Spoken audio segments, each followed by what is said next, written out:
Alors, bonjour à vous tous. Bienvenue à votre émission hebdomadaire Amène-toi. Aujourd'hui, on est déjà rendu à la Semaine Sainte. Alors, on est le dimanche des Rameaux, un dimanche solennel, un dimanche qui nous propulse dans la Semaine Sainte. Et j'ai choisi un peu comme thématique aujourd'hui de m'inspirer d'une vidéo que j'ai fait pour les jeunes et les familles d'un cours de catéchèse.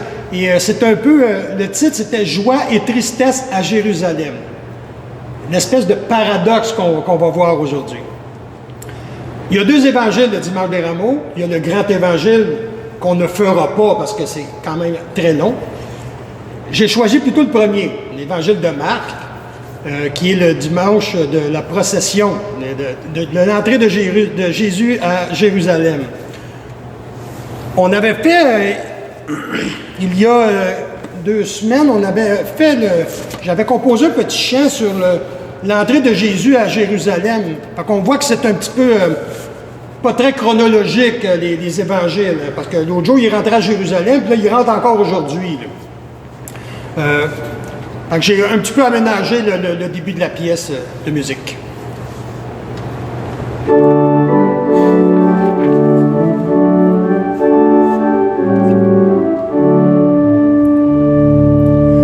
Partis de la Galilée, les pèlerins s'en viennent, dans la joie et la gaieté des danses qui entraînent, pour monter vers la cité de la Jérusalem, car du temple va vibrer la Pâque et sa semaine. Quand Jésus fut arrivé, il regarda le temple, fort de son humilité, il leur donna l'exemple.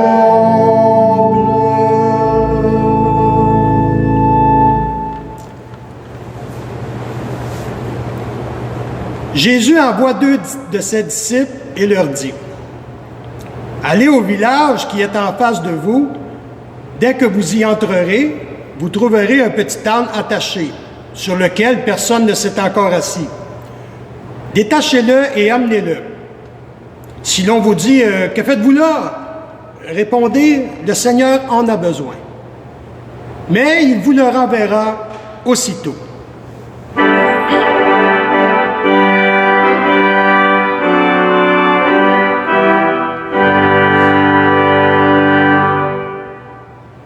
Alors ils partirent, trouvèrent un petit âne attaché près d'une porte, dehors dans la rue, et ils le détachèrent.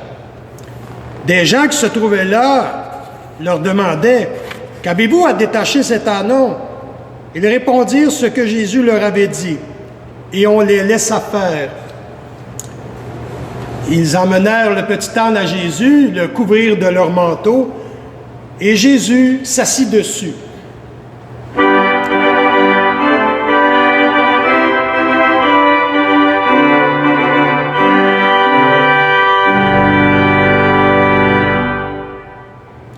Alors, beaucoup de gens étendirent leurs manteaux sur le chemin, d'autres des feuillages coupés dans les champs.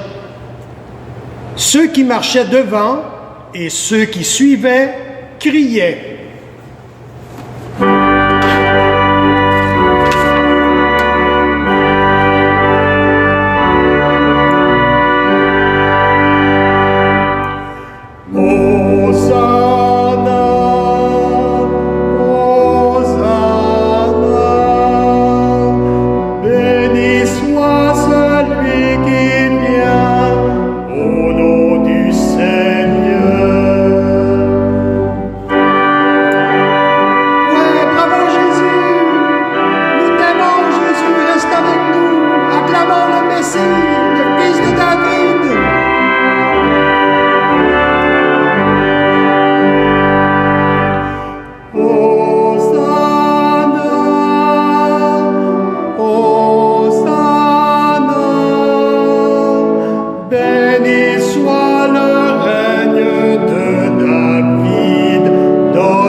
vienne au nom du Seigneur.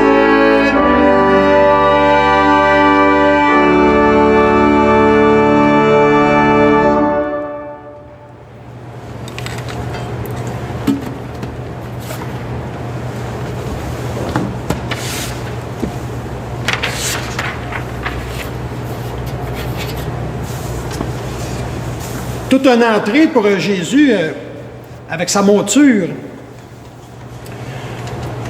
On parle de David dans ce récit-là. On dirait qu'il est aussi important que Jésus. Pour le peuple juif, David est une figure extrêmement importante. C'est une des grandes figures de l'Ancien Testament. Qui a unifié, dans le fond, toutes les 12 tribus d'Israël à peu près 10 siècles avant Jésus-Christ. Donc, c'est un roi qui a laissé énormément sa marque dans le peuple. Et vu qu'il a été un grand roi, ben, on associe Jésus à cette lignée de David-là. La symbolique est forte. Au niveau des rameaux, quand Jésus, au lieu de choisir le chemin militaire, comme les rois le faisaient à l'époque, pour être reçu roi à Jérusalem, ou quand il venait à Jérusalem tout court, il rentrait avec des chevaux et des armées. Là. Jésus, lui, c'est ça le paradoxe, là. C'est ça le gros paradoxe. C'est que Jésus, il choisit non seulement l'humilité, mais il veut donner l'exemple. Et l'exemple qu'il donne, c'est de se servir d'un âne. Un âne, ça avait 3 fonctions, ça, à l'époque. Ça servait d'auto. C'était pour une monture. On pouvait s'asseoir dessus puis avancer.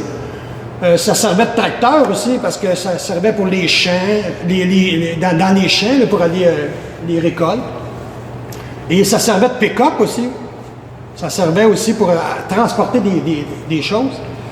Alors, l'âne, c'était un animal commun là, que beaucoup de monde avait. Là. Tandis que les chevaux, c'était plus pour les gens très, très puissants. Hein. Alors, c'est pour ça que Jésus entre à Jérusalem dans cette espèce d'humilité d'un roi du cœur et non un roi militaire. Méchant paradoxe. Jésus qui rentre, on l'acclame. On l'acclame comme étant le Messie qu'on attend depuis longtemps. Et en même temps, on va le rejeter. Dans le 2e évangile, là, on se met à le bafouer, puis là, c'est un pas bon tout d'un coup. Là, il devient pas bon.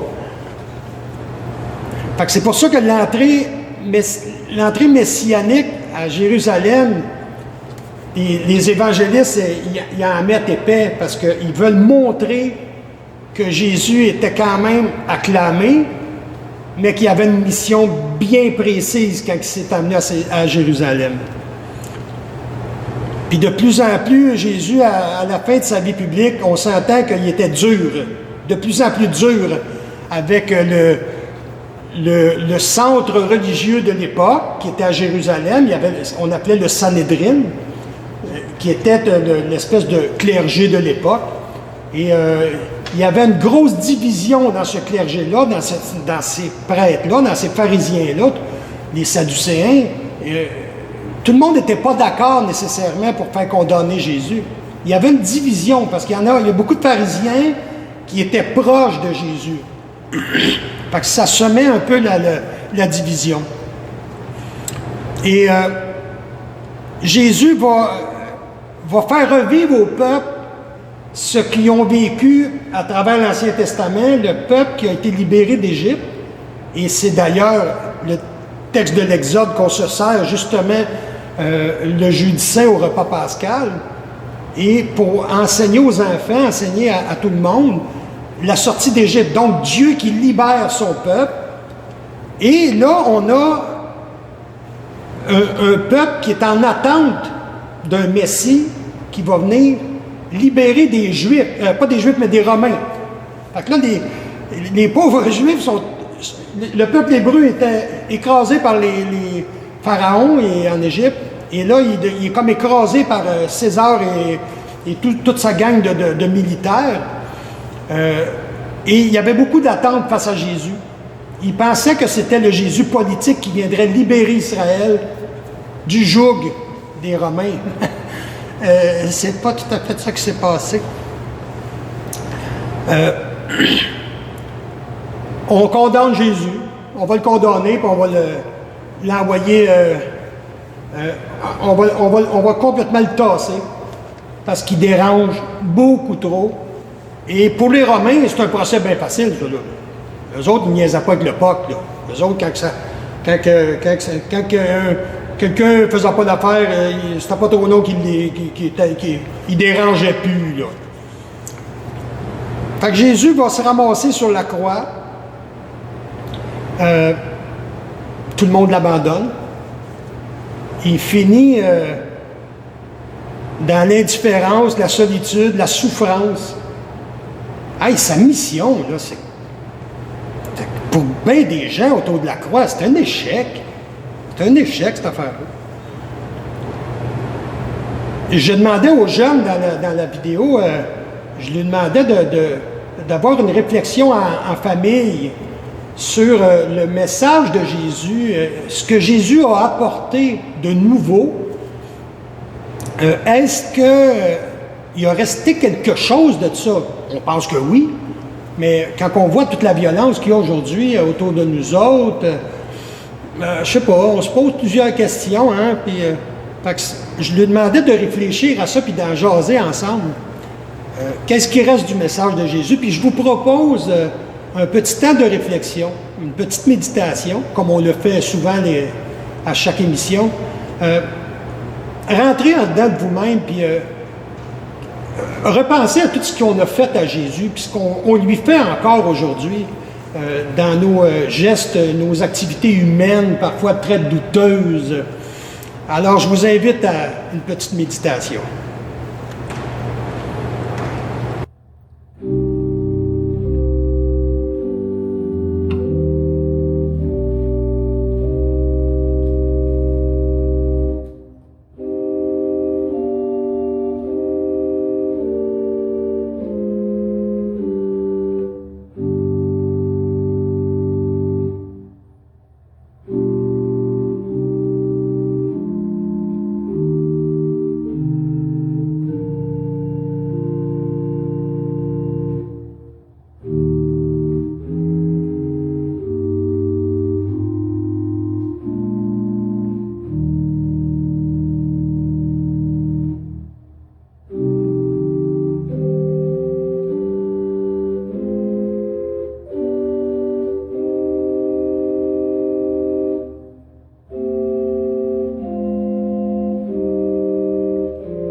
Alors, je vous dis à la semaine prochaine. Et oui, la semaine prochaine, c'est la grande fête de Pâques. C'est là qu'on va voir le revers de la médaille qu'on a vue aujourd'hui. Ça va être beaucoup plus positif. Alors, je vous laisse à cette belle semaine sainte. Profitez-en, priez, méditez. Et je vous retrouve à la belle fête de Pâques, à la sortie du tombeau. Bonne semaine.